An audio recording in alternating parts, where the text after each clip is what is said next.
Hi hello എല്ലാ കൂട്ടുകാർക്കും series learning ജേണിയിലേക്ക് സ്വാഗതം. Welcome to series learning journey. അപ്പൊ നമ്മൾ SSLC ഫിസിക്സ് 2025-26 ലെൻസസ് എന്ന ചാപ്റ്റർ ആണ് നോക്കിക്കൊണ്ടിരിക്കുന്നത്. നമ്മൾ ഈ വീഡിയോയോടുകൂടി ലെൻസസ് എന്ന ചാപ്റ്റർ കംപ്ലീറ്റ് ചെയ്യുന്നതാണ്. അപ്പൊ നമ്മൾ താമസിക്കാതെ തന്നെ ടോപ്പിക്കിലേക്ക് കടക്കാം. നമ്മൾ ഇന്ന് പഠിക്കാൻ പോകുന്നത് compound microscope and refracting telescope. അപ്പൊ നമുക്ക് ക്ലാസ്സിലേക്ക് കടക്കാം. കോമ്പൗണ്ട് മൈക്രോസ്കോപ്പ്, അതായത് ഞാൻ ഇവിടെ ഒരു ചെറിയൊരു പിക്ചർ എന്നെ കൊണ്ട് പറ്റുന്ന രീതിയിൽ ഞാൻ വരച്ചിട്ടുണ്ട്. അത് ഏകദേശം ജസ്റ്റ് ഒന്ന് മനസ്സിലാവാൻ വേണ്ടിയിട്ട്. ഓക്കെ അല്ലേ?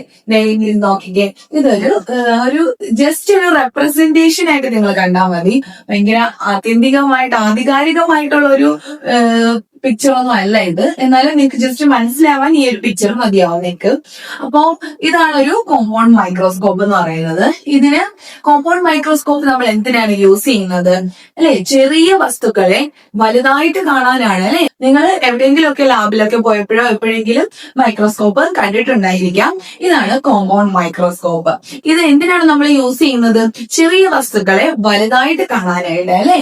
Use to magnify very small object അല്ലെ? വളരെ ചെറിയ വസ്തുക്കളെ വലുതായിട്ട് കാണാൻ വേണ്ടിയാണ് നമ്മൾ എന്ത് ഉപയോഗിക്കുന്നത്? കോമ്പൗണ്ട് മൈക്രോസ്കോപ്പ് യൂസ് ചെയ്യുന്നത്. ഇതിന് 2 ലെൻസ് ഉണ്ട്. അതായത് ഒന്ന് ദേ ഇവിടെ, ഇത് ഐ പീസ് ലെൻസ് എന്ന് പറയും. Eye piece lens. ഒന്ന് ദേ ഇവിടെ ഒബ്ജക്റ്റീവ് ലെൻസ് എന്ന് പറയും. അപ്പൊ എത്ര ലെൻസ് ഉണ്ട്? 2 ലെൻസ് ഉണ്ട്. ഒന്ന് ഐ പീസ് ലെൻസും രണ്ടാമത്തേത് ഒബ്ജക്റ്റീവ് ലെൻസും. ഐ പീസ് അതായത് നമ്മൾ നോക്കുന്നത് ഇവിടുന്നാണ്. നമ്മുടെ കണ്ണിനോട് ക്ലോസ് ആയിട്ടിരിക്കുന്ന ഭാഗമാണ് ഐ പീസ് ലെൻസ്. അതുപോലെ തന്നെ നമ്മൾ എന്തെങ്കിലും കാണാനായിട്ട് സ്ലൈഡ് വെക്കുന്നത് ഇവിടെയാണ്, ഈ ടേബിളില്. ഇത് കണ്ടോ ഇവിടെയായിട്ട്. അപ്പൊ അതിനെ എന്തെന്ന് പറയും? Objective lens. അവിടെയുള്ള ലെൻസിനെ ഒബ്ജക്റ്റീവ് ലെൻസ് എന്ന് പറയും. ഓക്കെ അല്ലേ? ഒബ്ജക്റ്റീവ് ലെൻസിനെ കുറിച്ചാണ് ഇനി നോക്കുന്നത്. ഒബ്ജക്റ്റീവ് ലെൻസ് എന്ന് പറയുമ്പോൾ the lens placed to the object to be observed. അതായത് നമ്മൾ നിരീക്ഷിക്കേണ്ട ഭാഗത്ത് നിൽക്കുന്നത്, അതായത് നമ്മൾ നിരീക്ഷിക്കേണ്ടുന്ന ഒബ്ജക്റ്റ്, അതായത് നമുക്ക് ഒബ്സർവ് ചെയ്യേണ്ട ഒബ്ജക്റ്റ്, നിരീക്ഷിക്കേണ്ട വസ്തു വെക്കുന്ന സ്ഥലമില്ലേ, അവിടെയുള്ള ലെൻസ് ആണ് എന്നത് പറയുന്നത് ഒബ്ജക്റ്റീവ് ലെൻസ് എന്ന് പറയുന്നത്. ഞാൻ പറഞ്ഞു ഇവിടെ. ഇനി ഇതെന്ന് പറയുന്നത് കോൺവെക്സ് ലെൻസ് ആണ്. എന്താണ്? കോൺവെക്സ് ലെൻസ് ആണ് ഇവിടെ യൂസ് ചെയ്തിരിക്കുന്നത്. Lens with small focal length than eye piece. അതായത് ഐ പീസിനെക്കാളും സ്മോൾ ഫോക്കൽ ലെങ്ത് ആണ് ഒബ്ജക്റ്റീവ് ലെൻസിനുള്ളത്. ക്വസ്റ്റ്യൻ വരാം, പരീക്ഷയ്ക്ക് ചോദിക്കാം. അതായത് FO ലെസ് ദാൻ FE. അതായത് ഒബ്ജക്റ്റീവ് ലെൻസിന്റെ ഫോക്കൽ ലെങ്ത് എന്ന് പറയുന്നത് ഐ പീസിന്റെ ഫോക്കൽ ലെങ്തിനേക്കാളും കുറവാണ്. ഓക്കെ അല്ലേ?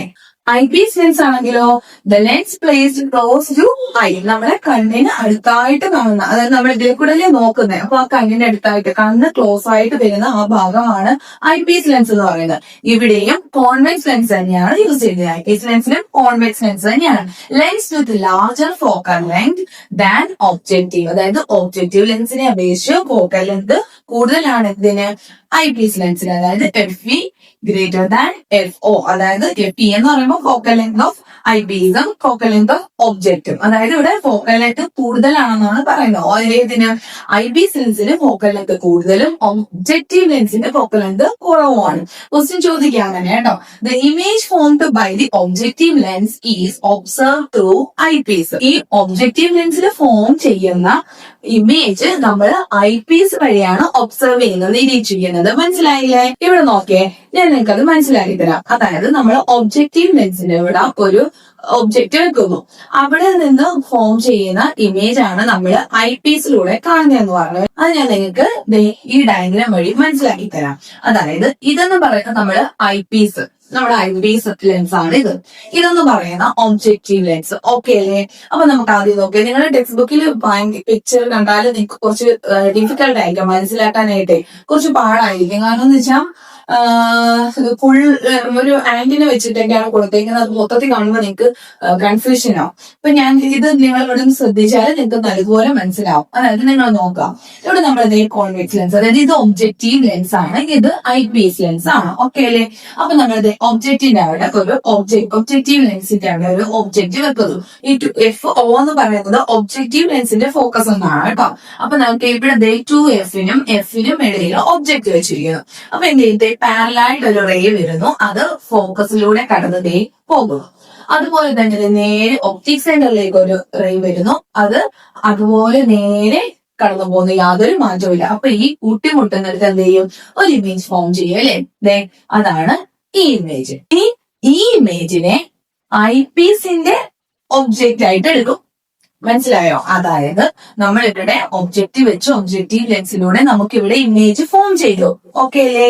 ഇനി ഈ ഇമേജ് ഇപ്പൊ ഇവിടെ ആൻഡ് ആയിരുന്നു വെച്ചാൽ ആൻഡിന് ഇത്ര നമുക്ക് ഇതിൽ നിന്ന് കുറച്ചും കൂടെ വലുതാണിത് അല്ലെ? അപ്പൊ അങ്ങനെ കിട്ടി. ഇനി ഈ ഇമേജിനെ ഐ പീസിന്റെ ഒബ്ജക്റ്റ് ആയിട്ട് എടുക്കും. അപ്പൊ നോക്കിക്കേ, ഈ ഇമേജിനെ ഒബ്ജക്റ്റ് ആയിട്ട് എടുക്കുകയാണ്. അതായത് ഐ പീസ് ലെൻസ് ഈ ഇമേജ്, അതായത് നമുക്ക് ഇവിടുന്ന് കിട്ടിയ ഈ ഇമേജിനെ അടുത്ത ഒബ്ജക്റ്റ് ആയിട്ട് എടുക്കുകയാണ്. അപ്പൊ അവിടെ നോക്കിയേ, പാരലൈൻ വരുന്നു, ഫോക്കസിലൂടെ കടന്നു പോകും, ഐ പീസിന്റെ ഫോക്കസിലൂടെ കടന്നു പോകും. ഒപ്റ്റിക് സെന്ററിൽ കൂടെ വരുന്നത് അത് അങ്ങനെ കടന്നു പോകും. ആ ലൈൻസ് നമ്മൾ പുറകോട്ട് വരച്ചാൽ ഒരു പോയിന്റിൽ കൂട്ടിമുട്ടുന്നതായിട്ട് തോന്നി. ഇവിടെയാണ് കണ്ണ്. അപ്പൊ നോക്കിയേ, ഈ ലൈൻ നമ്മൾ പുറകോട്ട് വരയ്ക്കുമ്പോൾ അതൊരു പോയിന്റിൽ കൂട്ടുമുട്ടുന്നതായിട്ട് കാണുന്നില്ലേ? അവിടെയാണ് എന്ത് ഇമേജ് ഫോം ചെയ്യുക. അവിടെ വീണ്ടും ഇതിൽ നിന്നും വലുതായിട്ട് അല്ലെ? നോക്കിക്കേ, ഈ കിട്ടിയ ഇമേജിനെക്കാളും വലുതാണ് ഇത് അല്ലെ? മാഗ്നിഫൈഡ്. അതിലും മാഗ്നിഫൈഡ് ആയിട്ടുള്ള ഇമേജ് ആണ് ഫൈനൽ ഇമേജ്. ഇതാണ് ഫൈനൽ ഇമേജ് എന്ന് പറയുന്നത്. ഈ ഇമേജ് ആണ് നമ്മൾ ഐ പീസിലൂടെ കാണുന്ന ഇമേജ് എന്ന് പറയുന്നത്. മനസ്സിലായോ? ഇവിടെ നോക്കിയേ, അങ്ങനെയാണെങ്കിൽ ഈ ഒബ്ജക്റ്റിനെ, ഈ വെച്ചിരിക്കുന്ന ഒബ്ജക്റ്റിനെ വെച്ച് നോക്കുമ്പോൾ കമ്പയറിംഗ് വിത്ത് ദിസ് ഒബ്ജക്ട്, ഈ കിട്ടിയ ഇമേജ് എന്ന് പറയുന്നത് എന്താണ്? ഇതിനെ ഈ ഒബ്ജക്റ്റിനെ കമ്പയർ ചെയ്ത് നോക്കുമ്പോൾ ഈ ഇമേജ് എന്ന് പറയുന്നത് എന്താണ്? റിയൽ ആണ്, ഇൻവേർട്ടഡ് ആണ്, തല തിരിഞ്ഞതാണ് അല്ലെ? റിയൽ ആണ്, ഇൻവേർട്ടഡ് ആണ്. നോക്കിയ സൈസ് നോക്കിയ മാഗ്നിഫൈഡ് ആണ് അല്ലെ? നിങ്ങളുടെ ടെക്സ്റ്റ് ബുക്കിൽ ഈ കിട്ടിയ ഫൈനൽ ഇമേജ് ഇറക്റ്റ് എന്നാണ് പറയുന്നത്. അത് ഇതിനെ അപേക്ഷിച്ച് നോക്കുമ്പോൾ ആയിരിക്കത്തില്ല, ഐ പീസിന്റെ ഇമേജിനെ അപേക്ഷിച്ച് നോക്കുമ്പോൾ. അതായത് നോക്കിയ ഐ പീസിലൂടെ നോക്കുന്ന ഒബ്ജക്റ്റ് ഇതാണ് അല്ലെ? ഇതിന്റെ ഇമേജ് ആണ് ഈ ഫോം ചെയ്തിരിക്കുന്നത്. അപ്പൊ നോക്കിക്കേ, ഇതും ഇറക്റ്റ് ആയിരിക്കത്തില്ലേ? നോക്കിയിട്ട് സെയിം ആയിട്ട്. അപ്പൊ ഫൈനൽ ഇമേജ് എന്ന് പറയുന്നത് ഇറക്റ്റ് ആയിരിക്കും, നിവർന്നതായിരിക്കും, അഥവാ മിഥ്യ അല്ലെങ്കിൽ എന്താണ്, വിർച്വൽ ഇമേജ് ആയിരിക്കും. മനസ്സിലായോ? ഞാൻ ഈ പറഞ്ഞത് മനസ്സിലാക്കി വെച്ചിരുന്നാലേ നിങ്ങൾക്ക് ഈ കോളം ഫില്ല് ചെയ്യാൻ പറ്റത്തുള്ളൂ. ഈ കോളമൊക്കെ ഫില്ല് ചെയ്യാനായിരിക്കും നിങ്ങൾക്ക് കൂടുതൽ എക്സാമിൽ ചോദിക്കാൻ സാധ്യതയുള്ളത്. ഓക്കെ അല്ലേ? അപ്പൊ നോക്കിക്കേ, ലെൻസ് ഇവിടെ ഏത് ലെൻസ് ആണെന്നുള്ളത്, കോൺവെക്സ് ആണോ കോൺകേവ് ആണോ? when objective and eyepiece lenses are compared, അതായത് ഒബ്ജക്റ്റീവ് ലെൻസും ഐപീസ് ലെൻസും കമ്പയർ ചെയ്യുമ്പോൾ ഫോക്കൽ ലെങ്ത് എങ്ങനെയാണെന്നുള്ളത്, കൂടുതലാണോ കുറവാണോ എന്നുള്ളത്. ഇവിടെ നോക്കിയ ക്യാരക്ടറിസ്റ്റിക്സ് ഓഫ് ഇമേജ് ഫോംഡ്, അതായത് പ്രതിബിംബം രൂപപ്പെടുന്ന പ്രതിബിംബത്തിന്റെ സവിശേഷതകൾ. ഓക്കെ അല്ലേ? അപ്പൊ ഇവിടെ ഓക്കെ, ലെൻസ് ഒബ്ജക്റ്റീവ് ലെൻസിന്റെ കേസിലായാലും ഐപീസിന്റെ ലെൻസിലായാലും രണ്ടിലും എന്ത് തന്നെയാണ്? കോൺവെക്സ് ലെൻസ് തന്നെയാണ്. അതിപ്പോ തെറ്റിപ്പോകാൻ സാധ്യതയില്ല. ഇനി ഫോക്കൽ ലെങ്തിന്റെ കാര്യം ഞാൻ പറഞ്ഞു. ഒബ്ജക്റ്റീവ് ലെൻസിന് ഫോക്കൽ ലെങ്ത് കുറവും ഐപീസ് ലെൻസിന് ഫോക്കൽ ലെങ്ത് കൂടുതലും ആണെന്ന് പറഞ്ഞു. നമ്മളിപ്പോ ഞാനിപ്പോ ആ ഡയഗ്രാമാറ്റിക് ആയിട്ട് കാണിച്ചു തന്നില്ലേ, അത് വെച്ച് നോക്കുമ്പോൾ നിങ്ങൾക്ക് ഇത് മനസ്സിലാവുമല്ലോ. അതായത് ഇമേജിന്റെ സവിശേഷത എന്തൊക്കെയാണ്? ഒബ്ജക്റ്റീവ് ലെൻസ്, അതായത് ഒബ്ജക്റ്റീവ് ലെൻസ് എന്ന് പറയുമ്പോൾ ഒബ്ജക്റ്റ് ഇരിക്കുന്ന ലെൻസ്. അപ്പൊ നിങ്ങൾ ഓർക്കണം, ഒബ്ജക്റ്റ് ഇരിക്കുന്നു, പാരലായിട്ടും ഒപ്റ്റിക് സെന്ററിലൂടെയും റേ കടന്നു പോകുമ്പോൾ ഒരു ഇമേജ്, മാഗ്നിഫൈഡ് ആയിട്ടുള്ള ഒരു ഇമേജ് ഫോം ചെയ്യുന്നുണ്ട് അല്ലെ? അതെന്താണ്? തല തിരിഞ്ഞതാണ്, ഇൻവേർട്ടഡ് ആണ്, യഥാർത്ഥമാണ്, റിയൽ ആണ്, മാഗ്നിഫൈഡ് വലുതുമാണ് അല്ലെ? ഇനി രണ്ടാമത് ഐപീസ്, നമ്മൾ കണ്ണ് കണ്ണ് വെച്ച് നോക്കുന്ന ഭാഗം. അപ്പോ ഇവിടെ ഈ ഒബ്ജക്റ്റീവ് ലെൻസിലുണ്ടായ ആ ഇമേജ് ഐപീസ് ലെൻസിന്റെ ഒബ്ജക്റ്റ് ആയിട്ടാണ് അടുത്തെഴുതുന്നത്. അപ്പൊ എന്താണ്? അവിടെ കോൺവെക്സ് ലെൻസ് ആണ്, നമ്മുടെ ഫോക്കൽ ലെങ്ത് കൂടുതലാണോ? അപ്പൊ എന്ത് സംഭവിക്കും? ആ ഇമേജിനെ ഒബ്ജക്റ്റ് ആയിട്ട് എടുക്കുന്നത്. അപ്പൊ സെയിം അതുപോലെ നിവർന്നത് തന്നെയാണ് കിട്ടുന്ന ഇമേജ്, ഇറക്റ്റ് തന്നെയാണ്, വിർച്വൽ അഥവാ മിഥ്യയാണ്, മാഗ്നിഫൈഡ് ആണ്. നമ്മൾ ഫോം ചെയ്ത ഇമേജിനേക്കാളും ഫൈനൽ ഇമേജ് വലുതല്ലേ? മനസ്സിലായി കാണുമല്ലോ അല്ലെ? ഇത് കൃത്യമായിട്ട് മനസ്സിലാക്കി വെച്ചേക്കണം. മനസ്സിലാവാൻ ബുദ്ധിമുട്ടുണ്ടെങ്കിൽ വീണ്ടും ബാക്ക് അടിച്ച് നിങ്ങൾ ഒന്നുകൂടെ കാണുക കേട്ടോ. നോക്കിക്കേ, ഇനി നമ്മൾ പഠിക്കാൻ പോകുന്നത് റിഫ്രാക്റ്റീവ് ടെലിസ്കോപ്പിനെ കുറിച്ചാണ്. ടെലിസ്കോപ്പ് പലതരം ഉണ്ട്. അതിലൊന്നാണ് റിഫ്രാക്റ്റിംഗ് ടെലിസ്കോപ്പ്. റിഫ്രാക്റ്റിംഗ് ടെലിസ്കോപ്പ് നമ്മൾ എന്തിനാണ് യൂസ് ചെയ്യുന്നത്? Use to clearly observe distant objects, അതായത് വളരെ അകലെയുള്ള വളരെ ദൂരെയുള്ള ഒബ്ജക്റ്റിനെ അടുത്ത് കാണാനായിട്ടാണ് എന്തുപയോഗിക്കുന്നത്? റിഫ്രാക്റ്റിംഗ് ടെലിസ്കോപ്പ് യൂസ് ചെയ്യുന്നത്. ഇതിനും കോമ്പൗണ്ട് മൈക്രോസ്കോപ്പ് പോലെ തന്നെ രണ്ട് ലെൻസ് ഉണ്ട്, ഒബ്ജക്റ്റീവ് ലെൻസും ഐപീസ് ലെൻസും. ഇതിന് രണ്ടിലും കോൺവെക്സ് ലെൻസ് തന്നെയാണ് ഇവിടെയും യൂസ് ചെയ്തിരിക്കുന്നത്. പിന്നെ ഇവിടെ എന്ന് പറഞ്ഞാല് കോമ്പൗണ്ട് മൈക്രോസ്കോപ്പിന്റെ ഓപ്പോസിറ്റ് ആണ്, അതായത് ഒബ്ജക്റ്റീവ് ലെൻസിന്റെ ഫോക്കൽ ലെങ്ത് കൂടുതലും ഐപീസ് ലെൻസിന്റെ ഫോക്കൽ ലെങ്ത് കുറവുമാണ്. നമ്മൾ പറഞ്ഞു ദൂരെയുള്ള വസ്തുക്കളെ, വളരെ അകലെയുള്ള വസ്തുക്കളെ അടുത്ത് കാണാനായിട്ടാണ് റിഫ്രാക്റ്റിംഗ് ടെലിസ്കോപ്പ് യൂസ് ചെയ്യുന്നതെന്ന് പറഞ്ഞു അല്ലെ. അപ്പൊ ഇവിടെ കാണിച്ചിരിക്കുന്നത് അങ്ങ് ദൂരെ എവിടെയോ ഉള്ള ഒരു മല, നിങ്ങളുടെ ടെക്സ്റ്റ് ബുക്കിൽ ദൂരെ എവിടെയോ ഉള്ള ഒരു മലയാണ് ഒബ്ജക്റ്റ് ആയിട്ട് കാണിച്ചിരിക്കുന്നത്. ദൂരെ എവിടെയോ ഉള്ള ഒരു മല, അവിടെ നിന്നൊരു റേ വരുന്നു, അത് ഫോക്കസിലൂടെ കടന്നു പോകുന്നു, ഒപ്റ്റിക് സെന്ററിലേക്ക് വരുന്ന റേ അത് അതുപോലെ യാതൊരു വ്യതിയാനം ഇല്ലാതെ പോകുന്നു. അപ്പൊ അവിടെ ഒരു ഇമേജ്, അത് കൂട്ടിമുട്ടുന്നിടത്ത് ഒരു ഇമേജ് ഫോം ചെയ്യുക അല്ലെ.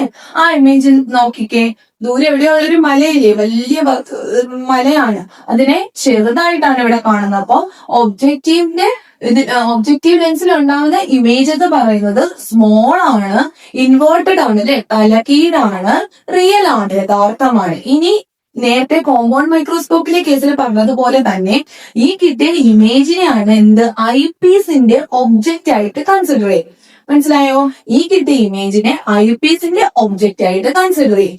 അപ്പൊ നോക്കിക്കേ, ഇമേജ് റേ പോയി ഇവിടെയാണ് നമ്മളെ കണ്ടിരിക്കുന്നത്.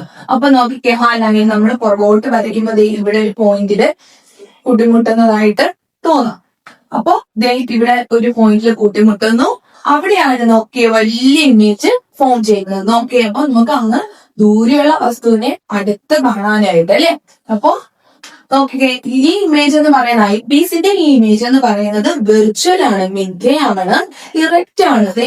എന്തിനെ അപേക്ഷിച്ച്? ഈ ഇമേജിനെ അപേക്ഷിച്ചാണ് ഇത് ഇറക്റ്റ് എന്ന് പറയുന്നത്. നോക്കി, ഇതിനെ ഇവിടുന്നാണ് നമ്മൾ നോക്കുന്നത്. അപ്പൊ ഇത് നോക്കിക്കേ, നിവർന്നതാണ്. ഇതിനെ ഇവിടുന്ന് നോക്കുമ്പോ ഇത് രണ്ടും നിവർന്നതാണ്, ഇറക്റ്റ് ആണ് അല്ലെ. മനസ്സിലായോ? നിങ്ങൾക്ക് ഇതിന്റെയും നേരത്തെ പറഞ്ഞ പോലെ കമ്പയർ ചെയ്തുകൊണ്ടുള്ള ടേബിൾ ആണ് ചോദിക്കാനായിട്ട് കൂടുതൽ സാധ്യത. നിങ്ങൾ ക്ലിയർ ആയിട്ട്, ക്രിസ്റ്റൽ ക്ലിയർ ആയിട്ട് നിങ്ങളിത് പഠിച്ചു വെച്ചാല് നിങ്ങൾക്കത് എഴുതാൻ പറ്റുന്നോളൂ. ഓക്കെ, ഇവിടെ നോക്കിക്കേ. അപ്പൊ കമ്പാരിസൺ നോക്കിക്കേ, ലെൻസ് ഏതാണല്ലോ കൊടുത്തിട്ടുണ്ട്. Objective lens, eyepiece lens. When objective and eyepiece lens are compared, രണ്ടും തമ്മിൽ കമ്പയർ ചെയ്യുമ്പോൾ ഇതിന്റെ ഒന്ന് ഫോക്കൽ ലെങ്ത്, ഒന്ന് അപ്പർച്ചർ. അപ്പർച്ചർ എന്താ? ഈ ലെൻസിന്റെ ഈ പരപ്പളവിൽ ഇത്രയും ഭാഗം, ഈ റേ ഇങ്ങനെ പാസ് ചെയ്യുന്ന ഇത്രയും ഭാഗം, ഈ പരപ്പളവാണ് എന്തെന്ന് പറയുന്നത്? അപ്പർച്ചർ എന്ന് പറയുന്നത്. ഓർമ്മയുണ്ടല്ലോ, നമ്മൾ മുമ്പ് പഠിച്ചതാണ്. അങ്ങനെ നോക്കുമ്പോ ഫോക്കൽ ലെങ്ത് എന്ന് പറയുന്നത് ഒബ്ജക്റ്റീവ് ലെൻസിന് ഫോക്കൽ ലെങ്ത് കൂടുതലാണെന്ന് പറയുന്നത് റിഫ്രാക്റ്റിംഗ് ടെലിസ്കോപ്പിന്. ഐപീസിന്റെ കേസിലോ ഫോക്കൽ ലെങ്ത് കുറവാണ്. അങ്ങനെയാണെങ്കിൽ അപ്പർച്ചർ ഞാൻ വരച്ചപ്പോ ആ രണ്ട് ലെൻസും കണ്ടില്ലേ? അപ്പർച്ചർ, ഒബ്ജക്റ്റീവ് ലെൻസിന്റെ അപ്പർച്ചർ കൂടുതലാണ്, ഐപീസ് ലെൻസിന്റെ അപ്പർച്ചർ എന്ന് പറയുന്നത് കുറവാണ്. ഇനി അത് ഫോം ചെയ്ത ഇമേജിന്റെ സവിശേഷതകളോ ക്യാരക്ടറിസ്റ്റിക്സ് ഓഫ് ഇമേജ് ഫോംഡോ നോക്കി. ആദ്യത്തെ നമ്മൾ ഒബ്ജക്റ്റീവ് ലെൻസിന്റെ അത് റിയൽ ആണ്, ഇൻവേർട്ടഡ് ആണ് അല്ലെ. അപ്പുറത്തെ സൈഡിലാണ് ഉണ്ടായത് ഇമേജ് അല്ലെ, ഓപ്പോസിറ്റ് സൈഡിലാണ് ഇമേജ് ഉണ്ടായത്. അപ്പൊ അത് റിയൽ ആണ്, തല കീഴായതാണ് അല്ലെ, ഇൻവേർട്ടഡ് ആണ്. ഇനി ഐപീസ് ലെൻസിലുള്ള ഇമേജ് ഫോം ചെയ്തതോ വിർച്വൽ ആണ്, ഇറക്റ്റ് ആണ് അല്ലെ, മിഥ്യയാണ്, നിവർന്നതുമാണ് അല്ലെ. മനസ്സിലായല്ലോ? ഇത് രണ്ടും നല്ലതുപോലെ മനസ്സിലായല്ലോ അല്ലെ. അപ്പൊ കോമ്പൗണ്ട് മൈക്രോസ്കോപ്പും റിഫ്രാക്റ്റിംഗ് ടെലിസ്കോപ്പും നിങ്ങൾക്ക് വളരെ വ്യക്തമായിട്ട് മനസ്സിലായി ഞാൻ വിചാരിക്കുകയാണ്. മനസ്സിലായില്ല എന്നുണ്ടെങ്കിൽ റിവൈൻഡ് ചെയ്ത് വീണ്ടും ബാക്ക് അടിച്ച് വീണ്ടും കാണണം കേട്ടോ. എന്തെങ്കിലും ഡൗട്ട് ഉണ്ടെങ്കിൽ കമന്റിൽ ചോദിക്കാൻ മറക്കരുത്. ഞാൻ ഓൾറെഡി പറഞ്ഞു, നിങ്ങൾക്ക് ഇതിൽ നിന്ന് ആ ടേബിൾ ആയിരിക്കും ചോദിക്കാനായിട്ട് കൂടുതൽ സാധ്യത. അപ്പൊ നിങ്ങളിത് നല്ല വ്യക്തമായിട്ട് പഠിച്ചു വെക്കണം കേട്ടോ. അപ്പൊ നിങ്ങൾക്ക് ഞാൻ പഠിപ്പിക്കുന്നത് ഇഷ്ടമാകുന്നുണ്ടെങ്കിൽ എന്റെ ചാനല് നിങ്ങൾക്ക് യൂസ്ഫുൾ ആണെന്ന് തോന്നുകയാണെങ്കിൽ തീർച്ചയായും ലൈക്ക് ചെയ്യാനും ഷെയർ ചെയ്യാനും സബ്സ്ക്രൈബ് ചെയ്യാനും മറക്കരുത്. അപ്പൊ നെക്സ്റ്റ് വീഡിയോയിൽ കാണുന്നത് വരേക്കും ബൈ ബൈ.